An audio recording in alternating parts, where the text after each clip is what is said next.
All right, the LA Chargers are linked to a massive trade. We're going to break that all down, plus look at who the Chargers could possibly play in the first round of the playoffs. If you're new to the channel, we're Detroit Lions fans, but this channel is all about the Chargers. We followed Jim Harbaugh out to the Chargers and made a channel all about the Chargers. So if you're a fan, you got to subscribe. It's an outsider's look into your team. Okay, here's the guy, and this is interesting to me. Tyreek Hill has been listed as a favorite to land with the Chargers, and this comes from Bovada Official. And so why this is kind of interesting is because it's odds on him going there, and it's them and the Raiders. Now, the Raiders make sense to me. Just kind of dysfunctional franchise, take an older dude, take a flyer on him. I don't know, is he good? Is he bad? Has he still got the juice? The Raiders will find out, and they find out that he doesn't. But the Chargers being up there is really interesting because Vegas isn't like screwing around, right? They're not dumb. Number one, number two, they're not looking to give money away. So it's like they get some odds on this. It's kind of interesting. So let me know, Tyreek Hill, would you go for it in a trade? Let me know in the comments. Now, another thing, and we'll get back to Tyreek Hill in just a second, but I want to know your opinion on this. It's the Chargers most likely in the playoffs. Basically in. Just need to let this season kind of finish up here is how it feels. You're not going to win the division, so that first round you're going to be on the road. Let's take a look at some potential opponents, and you let me know who you would rather face. First is the Texans. You'd go to NRG Stadium. For me, this is who I prefer, right? So this is how they're ranking your 5 potential opponents from best to worst. They nailed this one. The Texans are just kind of an unknown team right now because of their quarterback.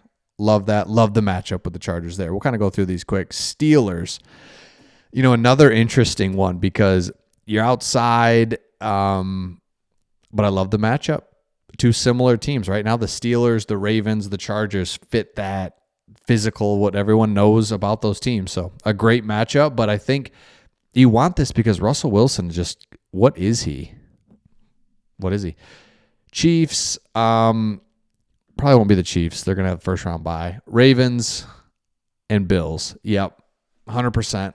Again, the Chiefs, I don't know why the Chiefs are in there, but I want to see the Texans. You let me know in the comments. Okay, now we talked about it. We talked about basically this team has got a defense that keeps you in games and an offense that's got a great quarterback, can make plays when needed, but the juice and just the spark on the outside is not there. That's why Tyreek Hill really makes sense, or could make sense, because it's like, okay, I like this, because you go back to what we're really kind of paying attention to now is the Chargers lose Gus Edwards for the next game, and they're hoping to get J.K. Dobbins back. When you get these guys in the offseason, and this is why the Chargers, I think, did it just perfectly, and why what they're doing is really impressive, because they go after Gus Edwards, J.K. Dobbins, 2 guys they kind of know from the Ravens days, but also we all know it, and this is the kind of interesting part to me, is that we all have our opinions, and there's so many things that you can read and say and do now online, Twitter, whatever, but I think we all kind of knew this, right? It's just like a couple of injury-prone guys that aren't explosive, super explosive. It's just don't really have running backs.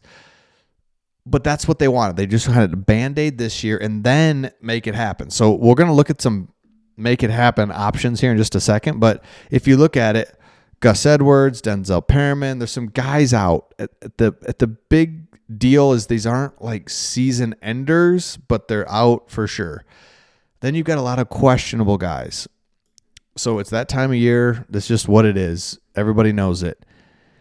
However, if you don't have J.K. Dobbins, then you're going to be at a point where you've got Kamani Vidal and Hassan Haskins is who you've got. They've got the option to elevate Jarrett Patterson. Hassan Haskins, Michigan guy, love him. Kind of his pro career is matching his college career, just kind of an unknown. Nobody wants him. Gets in a little bit more, and the next thing you know, he's just like awesome. That's kind of what it's like. He just had his second little phase last week. So they're not dead in the water here, but it's like, man, what if you could start going out and get in these future drafts. You don't have to get the Tyreek Hills because you're going to draft well. You're going to go for positional like explosiveness. You've already got one offensive lineman that you took last year's draft. You got a linebacker. Let's get a receiver, a running back. And so you see that right here where the Los Angeles Chargers land a Heisman candidate running back in the recent mock draft. So, okay, what do we have here? So the Chargers will be replacing Dobbins in 25 with Gentry. You kidding me? At pick number 25. So let's just say the Chargers get in, they win a game, maybe they don't, but they're picking 25th, late 20s, and you can pick up Genty. You can pick up a wide receiver. You can pick up, like you just start putting these draft classes together with Justin Herbert, with Jim Harbaugh, and now it's crazy, right? It's just crazy what could happen and the things that could go down if you've got all these players and everything in place. So again, let me know your thoughts in the comments. If you're new to the channel, make sure you subscribe. Let's just keep looking at it here. Man, this dude had 2,500 yards and almost 30 touchdowns, 7.5 per rush.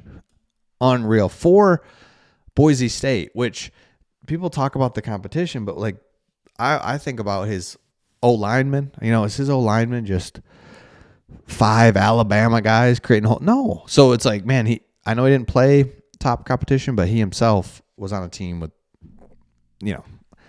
subpar talent as well. So I think if you're a Chargers fan, A, you're in the playoffs, B, you're going to draft well, and there's things coming. You don't need to go for the Tyreek Hills. However, what would be so awesome is if this team could find an explosive player on the outside. It would change everything. And a good running back. Another wide receiver that could really play. You've got tight end depth enough. And then again, the defense, it feels like the defense, you got to have players for sure. But this defense with Jesse Minter feels like plug and play. We're just going to be good no matter who's in there. We're just going to be generally solid. And again, you're in the AFC, so when you go against the Bills, the Chiefs, the Ravens, those star quarterbacks, then you're just trying to win. It's like 35-36.